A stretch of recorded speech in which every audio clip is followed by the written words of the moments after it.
안녕하세요.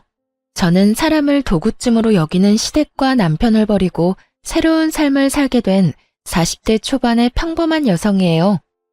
제가 결혼할 때만 해도 말이죠. 사람들이 모두 결혼 잘한다며 부러워했거든요. 그런데 어떤 집이든 까봐야 그 진가를 아는 법이더라고요. 다들 부러워하는 제 시댁이 사실은 그리 좋은 곳이 아니라는 걸 아무도 몰랐어요. 결혼 당사자인 저도 몰랐으니 말 다 한 거죠. 저는 대기업에서 근무하는 직원이었고 남편은 외국계 회사에 다니는 재원이었어요. 결혼은 가족끼리의 결합이라고 하잖아요. 사람들이 바라보는 저희 시부모의 모습은 평판이 좋고 인심이 좋은 사람들이었어요. 저도 당연히 그렇게 알고 있었죠. 그런데 결혼하고 나니 그렇게 사람 좋아 보이는 이들이 사람 괴롭히는 악마 같은 인간이라는 걸 알게 됐어요. 결혼을 했을 때부터 시모의 입버릇은 그거였어요. 아유, 걱정 마. 힘든 일은 서로 도와야지. 내가 가서 도와줄 테니 나만 믿어. 상황이 곤란하거나 절망적인 사람이 들으면 얼마나 안심이 되는 말인지 다들 아실 거예요. 그래서 저도 시모를 굉장히 좋은 사람으로 여겼어요. 따로 일을 하시는 건 아니었지만 사회생활을 많이 하는 사람이었어요.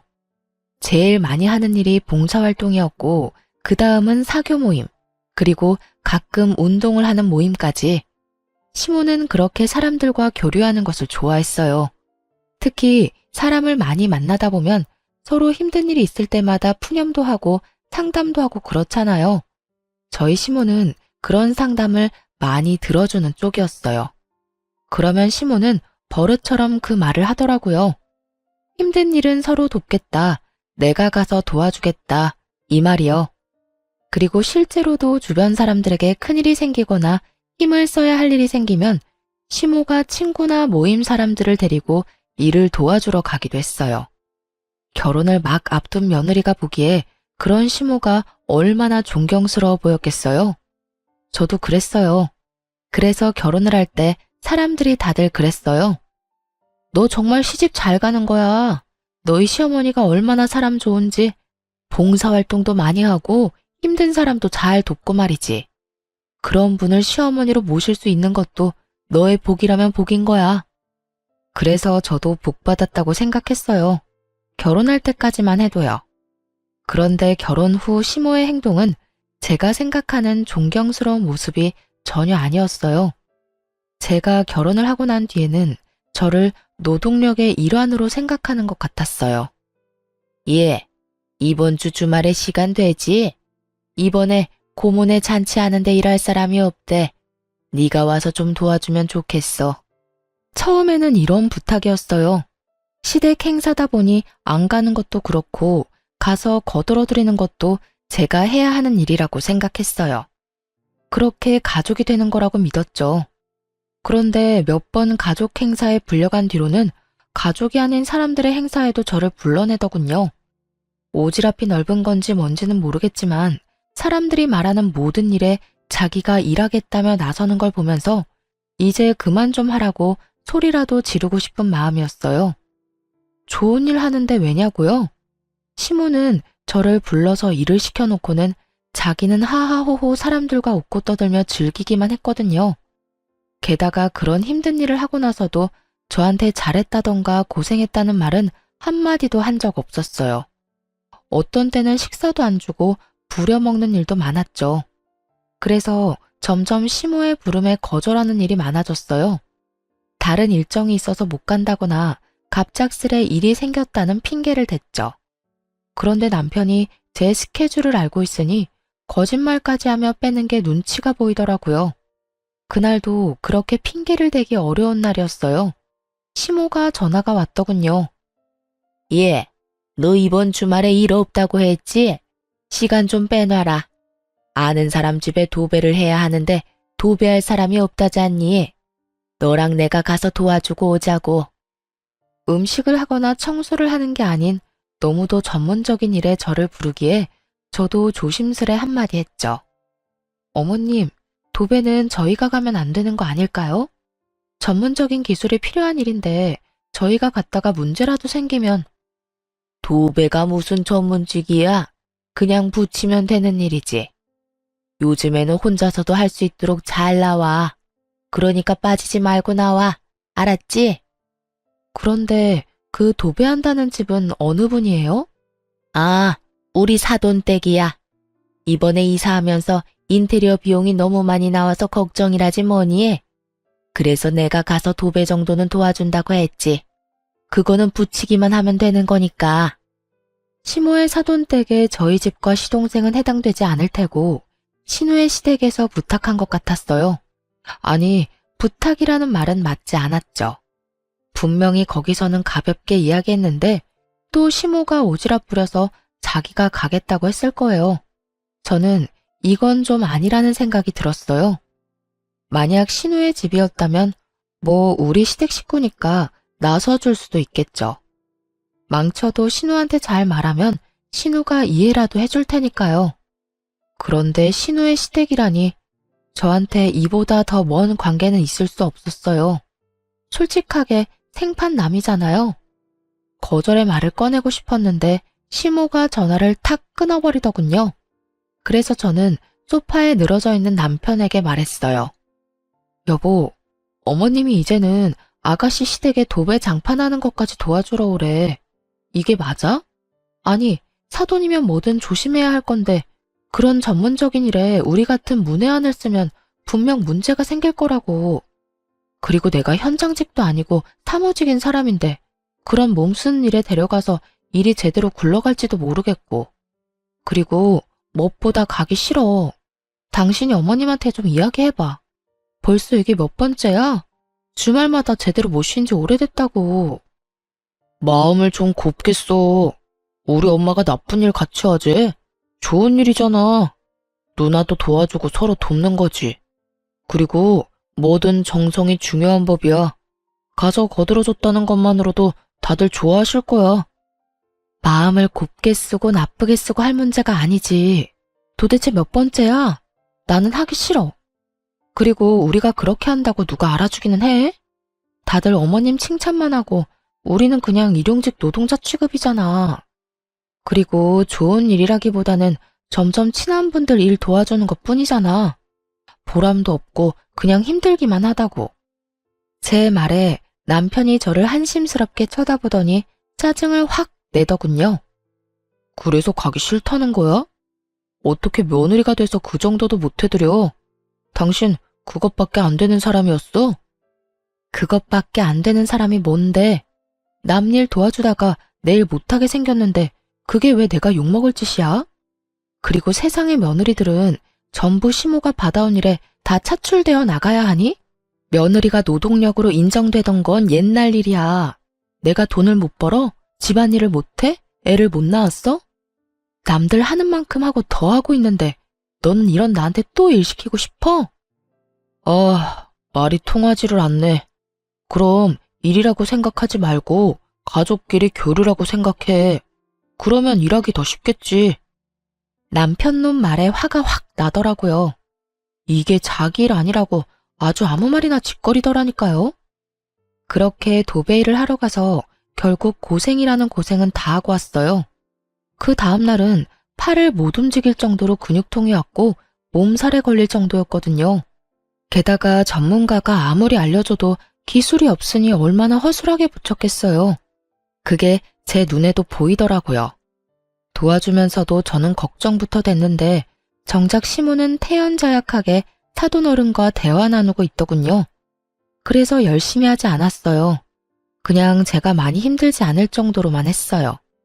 왜 힘내야 하는지도 모르겠고 잘한다고 떡 하나 더 줄 거 아니라는 걸 아니까요. 그렇게 도배일을 하고 나서 저도 남편에게 제가 느낀 그대로 돌려주기로 했어요. 그리고 때를 기다렸죠. 여보, 이번 주 토요일에 엄마가 밥 먹으러 오라는데? 이번 주 토요일? 응. 당신 요새 얼굴 못 본 지 좀 됐잖아. 엄마가 오면 맛있는 밥 사준대. 밥이나 함께 얻어먹고 오자. 남편은 오랜만에 외식에 기분이 좋았는지 흔쾌히 저희 친정으로 가기로 했어요. 그리고 저는 속으로 코웃음을 쳤죠. 토요일이 돼서 남편을 데리고 친정에 갔는데 집이 한바탕 뒤집어져 있었어요. 저희 집은 아버지가 목공 기술자셔서 혼자서 집을 자주 고치기도 하시거든요. 그날도 딱 그랬어요. 뻥 뚫린 전원주택의 울타리를 설치하는 일을 하고 계셨어요. 다른 직원들은 쉬는 날이니 부를 수도 없고 아버지 혼자 힘들게 일을 하고 계셨거든요. 그 모습을 보며 제가 남편 옆구리를 쿡 찔렀어요. 뭐해? 가서 좀 도와드려. 어른이 혼자서 무거운 거 드는데 안 도와줄 거야? 제가 그렇게 말하자 남편이 인상을 팍 쓰더니 느릿느릿 친정아버지에게 갔어요. 저는 그런 남편 뒤통수에 대고 큰 소리로 외쳤죠. 아빠, 박서방이 도와준대. 일 빨리 마치고 맛있는 거 먹자. 제 목소리에 남편이 뒤를 돌아보며 이게 무슨 짓이냐는 표정으로 쳐다보더라고요. 저는 씩 웃어줬어요. 그리고 친정아버지한테 한마디 덧붙였죠. 박서방 힘세. 일 팍팍 시켜. 그렇게 남편의 고난은 시작됐어요. 울타리는 목재를 세우기로 했고 틀은 철이었죠. 그 무겁고 단단한 걸 옮기는 일은 남편이 도맡았고요. 도배일과는 다르게 전문적인 건 아버지가, 힘쓰는 건 남편이 하니 결과에 대한 걱정도 없었어요. 다만 힘쓰는 사람이 많이 힘들었을 뿐이죠. 그렇게 오전부터 일을 시작해서 중간에 국수 한 입 하고 저녁까지 일만 했어요. 그리고 저녁 식사로 돼지갈비를 얻어먹고 왔어요. 내려오는 길에 남편이 그러더군요. 당신 이거 일부러 그랬지? 식사하자고 불러서 일 시키려고. 무슨 생각으로 이런 짓을 한 거야? 무슨 생각? 좋은 일 할 때 같이 하자며. 어머님은 시댁일 아니라도 열심히 참견해서 좋은 일 하잖아. 나 데리고. 그러면 당신도 우리 집에 좋은 일 좀 해주면 안 돼? 당신은 이번이 처음이면서? 제 말에 남편이 당황한 듯 말했어요. 아니, 그거랑 이거랑 같아? 그건 좋은 일 하자고 부르는 거고 엄마가 너한테 악감정이 있어서 그러는 것도 아니잖아. 나라고 당신한테 악감정이 있어서 그러는 거 아닌데? 그냥 당신도 느껴보라고. 당신이 지금 느끼는 그 기분이 내 감정인 거. 어머님한테 불려갈 때마다 그런 감정 느끼는데 당신도 이제는 이해가 되지? 그러니까 앞으로도 계속 우리 집에 불려올 거 아니면 당장 어머님한테 나 불러내서 노동력으로 쓰는 거 하지 말라고 말해. 너도 나한테 강요하지 말고. 제 말에 남편이 어이없다는 듯 저를 쳐다보더군요. 뭐라고 말하고 싶은데 할 수 있는 말이 있을 리가요.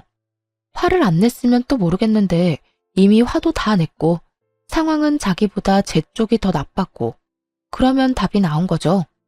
입도 뻥긋 못하는 남편 얼굴을 보며 웃으며 말해줬어요. 아니다 싶으면 어머님한테 아무 말 하지 말고 나 거기 일하러 보내도 돼. 대신 알지? 우리 친정집이 주택이야. 할 일이 주말마다 쌓이는 곳이지. 얼마 전에 들어보니까 지붕 뚫고 거실에 통나무 난로 하나 드리려고 하던데 그거 할 때 당신 부르면 잘할 것 같네. 안 그래? 제 말에 남편놈이 잠시 상상하는 듯 하더니 금방 꼬리를 내리더군요. 알았어. 내가 엄마한테 잘 말해볼게. 대신 너도 앞으로 이런 일 자제해. 쉬는 날 쉬지도 못하고 이게 무슨 봉변이야? 내 말이 쉬는 날 쉬지도 못하고 어머님한테 도대체 몇 달을 불려갔어? 당신이 생각해도 너무한 거 맞지? 제 말에 남편이 또 한숨을 쉬며 입을 꾹 다물었어요. 입을 열면 열수록 손해라는 걸 알고 나니 더 이상 아무 말 없더라고요. 그러게 이런 조치를 취하기 전에 알아서 잘했어야죠. 그런데 남편이 난감한 얼굴로 중얼거리더라고요. 아, 근데 엄마한테 어떻게 이야기하지? 말 꺼내자마자 난리 날 건데. 그래서 안 할 거냐는 식으로 째려보니 남편이 급히 변명하듯 말하더군요. 아니, 나한테만 그러는 게 아니라 당신한테도 뭐라고 할까봐 그러지. 그런 고민은 며칠 뒤에 쏙 사라져버렸어요. 남편이 좀 더 쉽게 이야기할 수 있는 상황이 만들어졌거든요. 시댁 모임 자리에서 신우가 씩씩거리며 들어와서는 시모에게 한바탕 퍼부은 거예요. 엄마, 앞으로 우리 집안일에 뭐 해주겠다고 나서지 마. 내가 엄마 때문에 얼마나 쓴소리 들었는지 알기나 해? 게다가 돈도 2배로 들고. 응? 그게 무슨 소리야? 무슨 쓴소리를 들어? 엄마가 도배 도와줬잖아. 그때 하고 나서 그 방만 도배가 다 울고 풀자국도 보이고 몰딩에 흠집까지 나서 시어머니가 나한테 괜히 사돈댁에 맡겨서 말도 못하고 이게 무슨 일이냐고 하셨어. 아니, 전문가가 하라는 대로 했으면 다 잘 된다며. 그거 그냥 가서 붙이면 그만이라며? 돈 아끼려다가 이게 뭐야? 시모가 저를 돌아보면서 묻더군요. 너 하라는 대로 안 했니? 왜 저런 소리가 나와? 저야말로 황당했어요. 그걸 왜 저한테 묻는지. 어머님, 제가 미리 말씀드렸잖아요. 기술자도 아닌데 잘못하면 욕 얻어먹는다고요. 전문 인력도 아니니 문제 생기는 것도 당연하고요. 게다가 도배장판은 이삿짐 들어와 버리면 고치기도 쉽지 않아서 하자가 생기면 제일 번거롭기도 하고요. 상식적인 거죠. 너 일하기 싫어서 일부러 그런 거야? 그런 거면 미리 말해. 엄마, 그만해요. 와이프 사무직이야. 손재주가 그렇게 좋은 사람도 아니고. 그런 사람 불러다가 일 시키는 것도 상식적으로 생각하면 좀 아니지.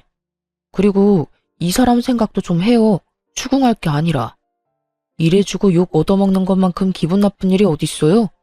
그것도 원해서 한 일도 아니고 시켜서 한 일인데. 뭐? 며느라가, 너도 그렇게 생각하니? 너도 원해서 한 일이 아니라서 열받아? 기분 나빠? 그래서 다 망쳐놨어? 어머님, 일부러 망치려고 한 게 아니라 열심히 했는데도 망한 거예요. 그리고 남한테 인심을 쓰시고 싶으시면 제대로 인심을 쓰셔야죠. 저 같은 초짜 데리고 다니면서 인심 쓰니까 결국 이렇게 문제가 생기는 거잖아요. 그러니까 앞으로는 저 말고 전문가를 데리고 다니세요. 그러면 이런 일도 없을 거예요. 제 말에 시모 얼굴이 부글부글 하더군요. 하지만 틀린 말은 아니었으니 뭐라 말도 못했어요. 게다가 신우가 거기에 확인 사살까지 했거든요. 엄마, 제발 오지랖 좀 부리지 마. 내가 욕먹는 건 어떻게든 참아도 돈 2배로 드는 건 못 참거든? 엄마가 이번에 도배며 장판 다 망하게 만드는 바람에 결국 새 업자 불러서 새로 해야 했어. 짐도 다 옮겨야 했고. 제발 상식적으로 생각하고 행동해. 그렇게 딸과 아들에게 한 소리 듣고서야 시모는 더 이상 저를 불러내지 않았어요. 속 편했죠. 결혼하고 몇 달 만에 편히 쉬는 주말이 이어졌으니까요. 그런데 시모의 문제를 해결했더니 이번에는 시부가 말썽을 피웠어요.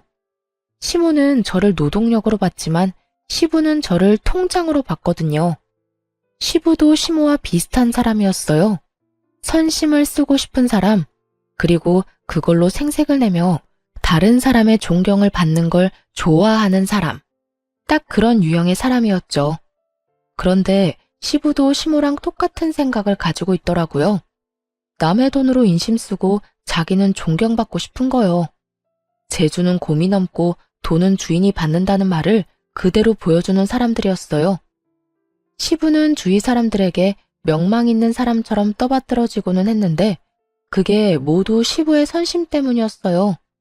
주변에서 금전적인 도움을 요청하면 거절하는 법이 없었어요. 무턱대고 도와주겠다고 말부터 꺼내놓고 나중에 남편에게 돈을 빌려달라고 말하곤 했거든요. 남편도 모아놓은 돈이 없으니 매번 저한테 부탁을 하기 일쑤였고 저는 그런 남편에게 꼭 갚아야 한다고 말하고 빌려줬어요. 그래서 저는 솔직한 말로 강 건너 불구경 중이었죠. 돈을 빌려간 건 남편이라고 속 편히 생각했거든요. 그런데 시동생의 결혼을 앞두고 결혼할 여자와 함께 집에 왔을 때 일이 터졌어요. 아버지, 저희 신혼집 보고 있는데 돈이 좀 모자라요. 아버지가 좀 도와주시면 안 될까요? 그래? 얼마 정도 모자라냐? 5천만 원 정도 모자라요. 그래, 알았다. 또 시부의 고질병이 도졌다 싶었어요. 당장 5천만 원이 어디서 나서 도와준다고 저렇게 호언장담하나 싶었죠. 남편에게 이야기해봐야 돈 나올 구석이 없다는 걸 저는 알고 있었거든요. 그래서 당연히 남편한테 빌릴 거라고는 생각도 안 하고 있었죠. 그런데 시부가 갑자기 남편에게 묻더군요. 너 돈 있지? 동생 결혼한다는데 형이 그 정도쯤 해줄 수 있을 거라 생각한다. 돈 좀 마련해봐. 어이가 없었어요. 여태껏 시부가 빌려간 돈만 해도 3천만 원이 넘었어요. 그렇게 저희 돈 가져가서 다른 사람에게 선심 쓰면 갚는 사람은 그 절반도 안 됐죠. 게다가 시부는 빌려준 돈을 돌려받으면 그대로 자기 주머니에 넣어버리기도 했고요. 그런데 또 5천만 원이나 되는 큰 돈을 마련하라고 하니 제가 더 속이 답답해서 한마디 했어요. 아버님, 요새 누가 원하는 대로 집 사서 들어가요. 버는 만큼 형편만큼 해서 가는 거죠. 저희 결혼할 때는 월세부터 시작한 거 잊으셨어요? 결혼할 때 이야기 꺼내면 화가 나기는 했지만 말을 안 할 수가 없었어요.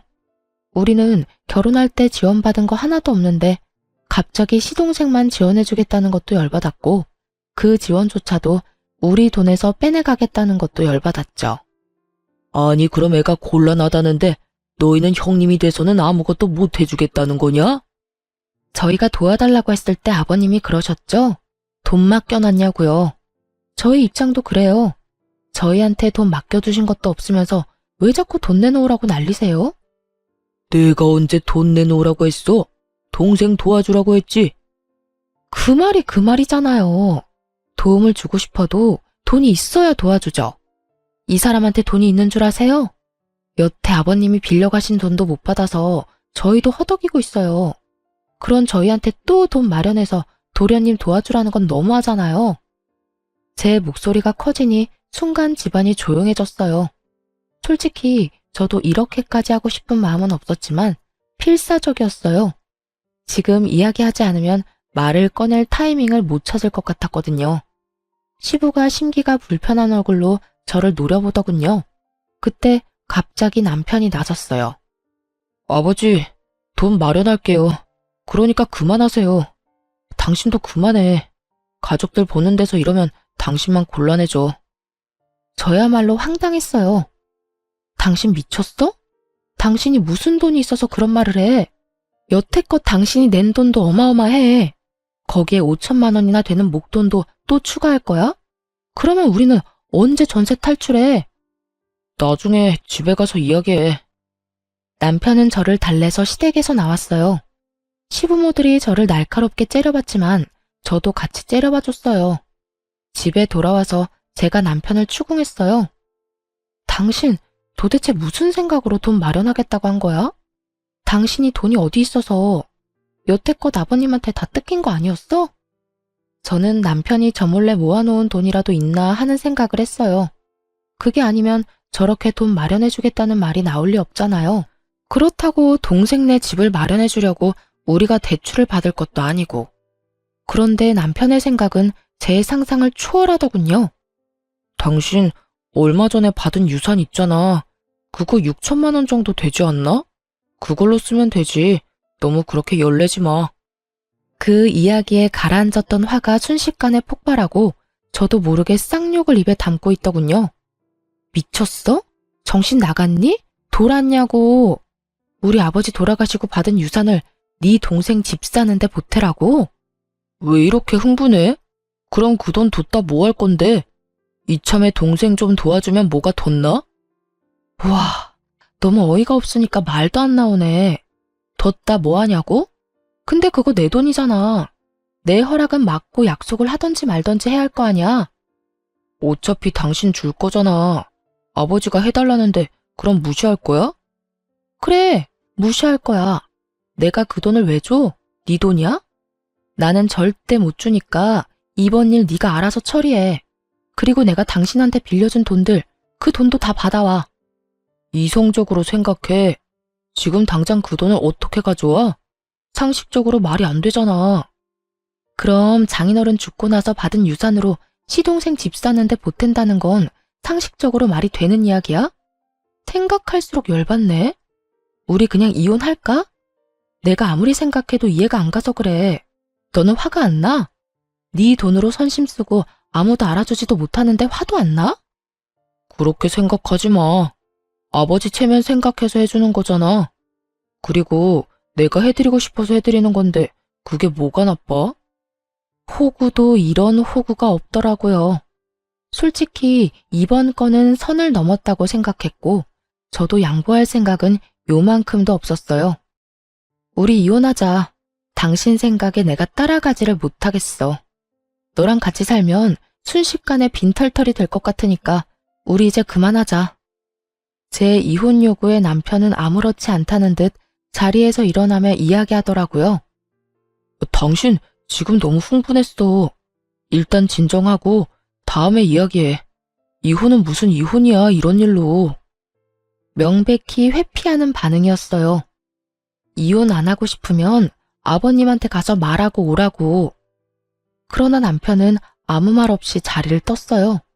제가 그 돈 안 준다고 선언했으니 시부에게 당연히 안 될 것 같다고 말한 줄 알았어요. 그런데 시부가 저만 시댁에 오라고 하더군요. 분명 돈을 못 준다는 남편이 말을 했기 때문에 시부가 저만 부른 거라고 생각했어요. 마음 단단히 먹고 갔는데 시부가 뜬금없는 말을 하더군요. 왜 다들 이렇게 연락이 없어? 막내 집 계약했는데 돈은 어떻게 됐냐? 잔금 치르는 날짜 알려줄 테니 그 전에 돈 붙이거라. 아버님, 그이가 돈 안 된다고 말 안 했어요? 무슨 소리야? 연락이 없어서 당연히 될 거라고 생각하고 있었는데 설마 이대로 돈 안 줄 참이냐? 그럼 막내 신혼집은 어떻게 할 거야? 이미 계약까지 했는데. 그거야말로 제가 알 바가 아니죠?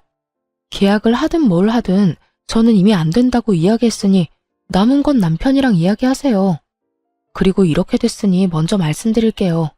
제가 분명 남편한테 그 돈 못 준다고 아버님한테 바로 이야기하라고 했거든요. 이야기 안 하면 이혼하자고까지 말했어요. 그런데 말을 안 했네요.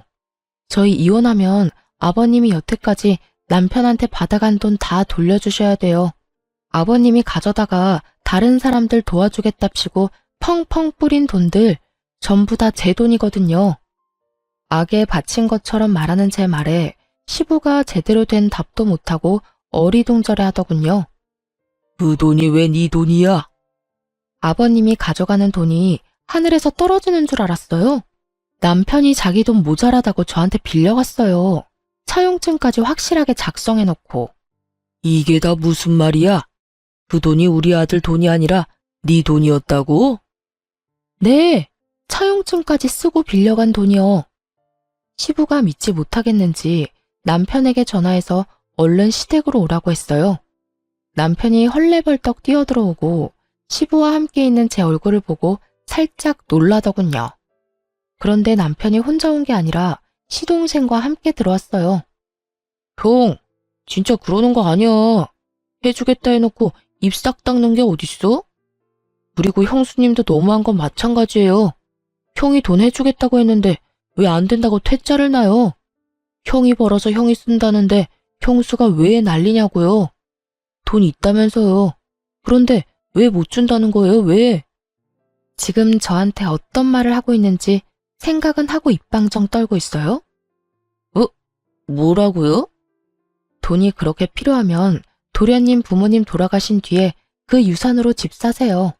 이렇게 말하면 도련님은 기분이 좋아요? 도련님이 말하는 그 있다는 돈, 제 아버지 돌아가시고 받은 유산이거든요? 친정아버지가 죽고 나서 받은 유산을 제가 왜 도련님한테 써야 하죠? 제 말에 집안에 있는 모두가 꿀먹은 벙어리처럼 아무 말도 못하고 서로 눈치만 보더군요. 그 돈 뒀다 뭐에 쓰냐는 남편보다는 그나마 정상적인 반응이었죠. 여보, 진정해. 왜 여기까지 와서 이래? 나랑 이야기하자니까. 일단 진정하고. 뭘 진정해? 나 당신이랑 이혼하겠다고. 여기 내가 오고 싶어서 온 줄 알아? 아버님이 왜 돈 안 주냐고 잔금 치르는 날까지 돈 붙이라는 말 하려고 날 여기에 부른 거라고. 이 호구호구 상호구야. 나 너랑 결혼 생활 유지할 생각 없으니까 내 몸에 손대지 마. 그래도 이혼이라는 말 쉽게 내뱉지 마. 난 당신이랑 이혼할 생각 없다니까. 그럼 나한테 사과하고 아버님한테 그 돈 못 준다고 이야기하라고 했잖아. 내 말 다 무시하면서 나하고 이혼을 안 하겠다는 심보는 무슨 심보야? 남편이 왜 이혼을 안 하려는 건지 대충 짐작은 갔어요. 이혼을 하려면 저한테 빌린 돈도 다 갚아야 했고 제가 벌 돈이 아까웠던 건지도 모르죠. 어떻게든 떼어내고 싶었던 저는 남편에게 거짓말을 하기로 했어요. 그래, 그럼 이혼하지 말고 같이 살자. 잘 됐네. 안 그래도 나 그 유산 다 쓰고 없거든. 당신이 그 말 했을 때 너무 화나서 명품 가방 비싼 거 해외 직구로 구매해놨어. 오는데 3주 걸린다더라. 그리고 당신한테 속이고 있었는데 나 퇴사까지 했어. 내일부터 일 안 가. 돈 버는 거 없으니까 당신이 이제 나 먹여 살리면 되겠네. 제가 배째라식으로 나오니 이번에는 남편이 눈에 띄게 당황하더군요. 설마 진짜로 퇴사했어? 당신 거기서 받는 연봉이 얼만데 거기를 그만둬. 그리고 명품 가방? 당신 생각이 있는 거야? 그 돈을 다 쓰면 어떡해. 내가 그 돈 안 쓰면 너희 집에 다 뺏기게 생겼는데 안 쓰고 배겨? 나를 여기까지 몰아붙인 게 너야. 내 탓하기 전에 네 행실부터 돌아봐. 내가 이런 미친 짓이라도 안 했으면 어떻게든 우리 아버지 유산 너희 집에 갖다 바치지 못해서 안달이 났겠지. 안 그래? 제 말에 남편이 이마를 짚으며 탄식을 하더군요. 거짓말이지. 퇴사했다는 거 거짓말이지. 내일부터 두 눈으로 확인하면 되겠네. 태연스럽게 말하는 저를 의심의 눈초리로 바라보던 남편이 일단 집에 돌아가자며 저를 데리고 나왔어요. 뒤에서 시부와 시동생이 돈 어떡할 거냐고 소리치자 남편이 꽥 소리를 지르더군요. 지금 상황 심각한 거 안 보여요? 그리고 너 돈 필요하면 대출을 받든지 처갓집 가서 부탁을 하든지 네가 알아서 해. 형한테 기댈 생각하지 말고. 제가 땡전 한 푼 없이 퇴사까지 해서 돈도 못 벌 상태라고 생각했는지 남편 놈은 여태껏 어떻게든 돈 마련해 주려던 자기 동생에게 매우 냉정하게 거절하더군요. 그 모습을 보니 이혼에 대한 마음이 확실하게 섰어요. 이 남자도 자기 부모님이랑 똑같은 인간이구나 싶었거든요. 자기 돈으로는 아무것도 해줄 생각 없고 그저 마누라 버는 돈으로 생색내면서 인심 쓰고 싶은 인간이란 걸 고스란히 보여줬잖아요. 어떻게 하는 짓이 모두 똑같은 건지. 그렇게 집으로 돌아온 저는 남편 몰래 직장에 연락해서 이번 달 말에 사용하기로 했던 리프레시 연차 2주를 내일부터 당장 쓰게 해달라고 부탁했어요. 그렇게 그 다음 날부터 진짜로 회사 출근을 하지 않았어요. 하루 이틀 정도는 연차라도 쓴 거 아닌가 의심하던 남편이 의심을 거둔 날은 연차 쓴 지 3일째 되는 날이었죠. 제가 그날 이력서를 컴퓨터로 작성하고 있었거든요. 그 전날에는 증명사진을 찍고 왔고요. 부지런히 각종 자격증 사본을 준비하고 자기소개서를 작성하는 저를 보더니 남편이 정말 제가 그만뒀다고 확신을 한 모양이었어요. 그날 저녁에 저한테 와서 그러더군요. 당신 진짜 일 그만뒀어? 그러면 퇴직금은? 퇴직금도 다 썼어? 퇴직금 아직 나오려면 멀었지만 그거 나오면 차부터 살 거야. 여태껏 차 없이 다녔잖아. 당신이랑 이혼하고 나면 차라도 있어야 내 맘대로 가고 싶은 곳 갈 수 있을 것 같아서 돈 나오면 바로 살 거야. 제 말에 남편이 머리를 벅벅 긁더군요. 이혼하자고 했지? 그래, 이혼하자. 그게 좋겠어. 당신처럼 책임감 없는 사람하고 사느니 그냥 이혼하는 게 나을 것 같아. 이혼은 협의 이혼할 거지? 협의 이혼 조건만 가능하면 그것도 괜찮지. 어차피 우리 둘 다 돈 없는 거 마찬가지고 전세금은 반반 내서 들어왔으니까 각자 낸 만큼 나눠 가지면 되겠네. 그리고 당신이 나한테 빌려간 돈 3천만 원. 그만큼 당신 몫에서 뺏어줄 거야. 계산 깔끔하지? 제 말에 남편놈이 한숨을 계속 내쉬더라고요. 그거 살면서 시아버지한테 용돈 줬다고 생각하면 안 돼. 굳이 그걸 갚을 필요가 있냐고. 그렇지 않아도 돈 없어 죽겠구만. 솔직히 내가 쓴 돈도 아니잖아. 나는 그저 중간에서 빌려만 줬을 뿐이고. 나도 돈 없는 건 마찬가지야. 그러면 소송하던가. 난 뭘 해도 상관없으니까 당신이 정해. 이혼 소송하면 나는 당신이랑 시댁이 나한테 어떤 짓 저질렀는지 싹 다 이야기할 거야. 증거도 수북히 쌓여있거든. 원하는 대로 해. 지저분하게 굴다가 다 놓칠 건지, 줄 거 주고 깔끔하게 헤어질 건지. 웃기지도 않았어요. 마지막까지 저한테 빌린 돈 안 주려고 잔머리 굴리는 놈을 보니 기분이 확 나빠지더군요. 제 말을 듣고 나서 그럴듯하다 싶었는지 합의 이혼을 해주겠다고 하더군요. 그렇게 남편과 저는 이혼을 하게 됐어요. 그런데 정말 열받는 건 남편과 이혼하는 도중에 알게 된 남편의 비상금 통장이었어요. 3천만 원이나 되는 돈을 모아놨으면서 저한테 돈 없다고 빌려달라고 하던 남편놈을 생각하니 속이 부글부글 끓더라고요. 그래서 저도 참지 않았어요. 이미 이혼하고 남이 된 시동생에게 전화를 했죠. 무슨 일로 전화하셨어요? 볼일 다 보신 거 아닌가? 삐딱하게 말하는 시동생에게 제가 말했죠. 형이 집 먼저 다 빼갔는데 통장이 하나 있더라고요. 안 쓰는 통장인가 싶었는데 통장 정리해보니 그 안에 3천만 원이나 들어가 있던데요. 작년에 이미 그 돈 모아놨던데 그쪽 형한테 전해주라고요. 전 그 인간 꼴도 보기 싫거든요. 이만큼 뒷돈 차놓고 동생한테 주기 싫어서 장인어른 유산 탐내는 인간이라니 정이 다 떨어지네요. 제 말을 듣고 있던 시동생이 부들부들 떨며 되묻는 걸 보며 저는 속으로 박수를 쳤죠. 형 통장에 돈이 그만큼 들어있었어요? 형 진짜 너무하네. 돈이 그만큼 있으면서 없다고 그 난리를 쳐? 우와, 알겠어요. 통장 들고 저희 본가로 오세요. 그렇게 제가 통장을 들고 그 집을 찾아갔죠. 갔더니 이미 시부, 남편, 시동생 셋이 모여 앉아있더군요. 제가 통장을 꺼내 시동생에게 넘기자 전 남편이 눈에 띄게 당황하며 소리쳤어요. 야, 그걸 네가 왜 가져가? 그거 내 거잖아. 그러니까 형 돈이 이렇게나 있으면서 없다고 나한테 우는 소리 했더라? 이게 말이나 돼? 형수 돈으로 나한테 선심 쓰는 건 괜찮고 형 돈으로 나한테 잘해줄 생각은 없었어? 우와, 진짜 뻔뻔하다. 네가 뻔뻔하다고 할 자격은 있어? 네 힘으로 신혼집 마련 못해서 가족들한테 손 벌리는 주제에 뭐 잘났다고 네가 날 욕해? 그리고 내가 마누라 돈 쓰는데 왜 네가 난리야? 마누라한테 빌린 돈 벌써 다 갚았어.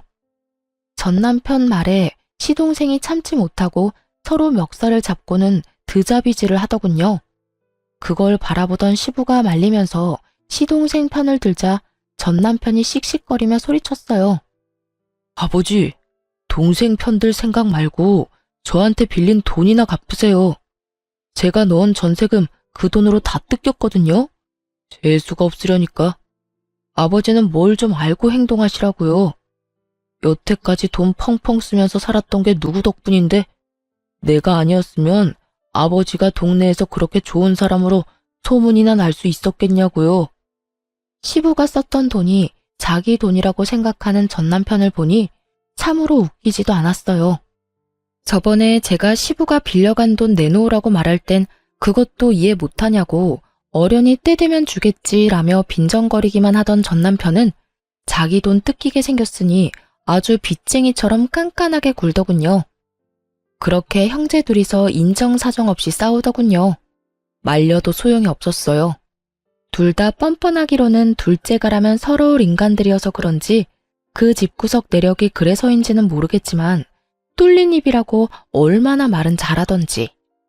전 남편은 시동생에게 돈 맡겨놨냐며 소리 지르고 시동생은 전 남편에게 한 입으로 두말하는 남자놈이 어딨냐고 화내고 둘이서 지지고 볶고 난리도 아니었죠. 저는 그 두 사람 싸우는 장면을 너무 즐거운 마음으로 구경했어요. 이제 더 이상 저랑 연관도 없는 인간들인데다가 저는 이미 법적인 관계며 돈 관계며 싹 다 청산했으니까요. 받을 돈도 줘야 할 돈도 없는 깨끗한 사이였거든요. 가족들끼리 서로 싸우도록 만들어 놓고 저는 편하게 싱글맘 생활을 시작했어요. 혼자서 애를 키우는 건 힘들었지만 그래도 친정 부모님 덕에 버틸 수 있었어요. 그래서 이혼 후 새로운 집도 친정과 가까운 곳으로 옮겼어요. 그렇게 몇 달 동안 싱글 라이프를 만끽하며 지내던 제게 전 시부모의 이야기가 들려온 건 아주 우연한 만남 때문이었어요. 시모의 봉사활동 모임에서 자진 탈퇴한 분과 저희 할머니의 상담차 갔던 사회복지센터에서 만나게 됐거든요. 친정 근처에 있는 복지센터에서 일하는 줄 몰랐는데 그렇게 만나니 반갑더군요. 그 사회복지사가 저한테 말해주더라고요. 두 사람의 씁쓸한 현재의 모습을 말이죠. 이혼했다고 들었어요. 그런데 내가 이런 말 하는 거 좀 선 넘는 것처럼 들릴지는 모르겠지만 진짜 이혼 잘했어요. 그 사람들 마지막에는 정말 최악이었거든요. 무슨 일 있었던 모양이네요. 저는 이혼하고 나서 별 신경을 안 써서 소문 같은 것도 못 들었거든요. 정말요? 그 집 한동안 정말 조용했거든요. 알다시피 거기 할머니 할아버지가 쓸데없이 오지랖이 대단했잖아요. 그래서 도와줬던 사람들이 꽤 많았어요. 아들 이혼하기 전까지는 그렇게 활발하게 활동하더니 아들 이혼하고 나서는 사람들하고 연락을 뚝 끊더라고요. 집에 안 좋은 일이 있으니 다들 그러려니 했지만 모르는 사람들은 또 모르잖아요. 그러니 예전에 도움받았던 사람들이 왜 자기 연락은 안 받냐면 난리가 난 거예요, 글쎄. 저와 남편이 이혼하고 나서 얼마간은 조용했다고 해요.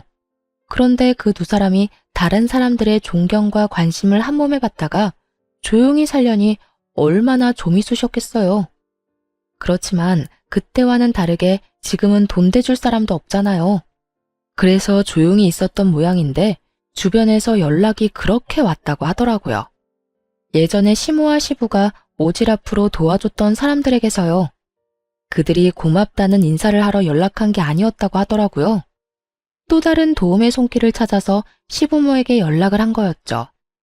전화를 받으면 도와달라고 난리고 그걸 거절하면 왜 자기 부탁은 거절하냐며 난리고 여하간 한동안 시끌했어요. 근데 그 집 사정도 들어보니 딱하던데요. 여태 도와준 것도 다 돈 빌려서 도와준 거였다고 하던데 요새 세상에 그렇게 남 돕는 일이 쉽지 않잖아요. 그래서 우리가 도울 일 없나 하고 알아봤는데 그때 알게 된 거죠. 이분들이 봉사에는 관심이 요만큼도 없고 여태껏 남을 도울 수 있었던 것도 며느리한테서 빌린 돈 때문이었다는데 우리가 그 이야기 듣고 어찌나 놀랐는지. 그리고 사돈 유산까지 달라고 떼를 썼다던데 어떻게 인간의 탈을 쓰고 그런 짓을 할 수 있을까요? 이야기 듣는데 참 웃겼어요. 여태껏 며느리 돈과 노동력으로 인심 펑펑 쓰며 다른 사람 관심을 얻던 분들인데 이제는 제가 없으니 돈 나올 구석도 없었겠죠. 그래서 그 사람들의 요구를 다 거절했던 것 같더라고요. 남을 도우려면 자기한테 여력이 있어야 하고 여력이 없으니 못하는 것일 뿐인데 그 사람들이 자기들을 무시한다는 오해를 한 모양이더라고요. 그때야 어디서든 돈을 마련할 수 있었겠지만 지금은 전 남편과 시부 사이도 틀어져서 돈은 구경도 못한다는 말을 들었었거든요. 그러니 평소라면 도와줬을 사람들을 못 도와주게 됐고 그걸 또 동정 여론을 만들어 보려고 했는데 결국 까서 보니 다 자기들이 뿌린 씨앗이었다는 걸 다른 사람들이 알게 된 거죠. 어쨌든 우리가 그 사실을 알고 얼마나 놀랐는지 당장 그 사람들하고 거리 두고 빠져나왔죠. 그랬더니 그 집 어른들한테 도움을 받았던 사람들이 모조리 그 집에 찾아와서 그때 해줬던 게 모자라니 더 해달라고 적반하장으로 요구하고 나서더라고요. 사람이라는 게 참 간사해요. 호의를 베풀면 그게 권리인 줄 아는 사람도 있거든요. 결국 그 때문에 크게 놀라서는 집 문을 걸어 잠그고 지금까지 왕래를 안 한다고 들었어요. 그 이야기를 듣는데 코웃음이 다 나더라고요. 자기 것이 아닌 것을 나누면서 그 모든 관심과 영광을 차지하려고 한 걸 보면 욕심이 끝도 없는 사람들이기도 하죠. 뭐 그러다가 지금처럼 험한 꼴 당하고 있는 거긴 하지만요. 이야기를 들으며 속으로 몇 번이나 그때 이혼한 게 천만다행이라며 가슴을 쓸어내렸어요. 만약 제가 더 어리숙한 사람이었다면 지금도 영문도 모른 채 시부와 시모에게 노동력과 돈을 착취당하고 있었을 테니까요. 그 지옥에서 잘 빠져나온 저는 여전히 다니던 대기업에서 일하며 아이를 열심히 키우고 있어요. 전 남편이 일 그만둔 거 거짓말이었냐며 성질을 냈지만 지금에 와서 그놈이 할 수 있는 게 뭐가 있겠어요. 이제 와서 후회하며 성질 내봤자 바뀌는 건 아무것도 없어요. 그걸 그놈도 알고 있으니 성질만 내고 말더라고요. 싸움에 진 개가 성질만 내며 돌아가는 꼴을 보니 기분은 나쁘지 않더군요.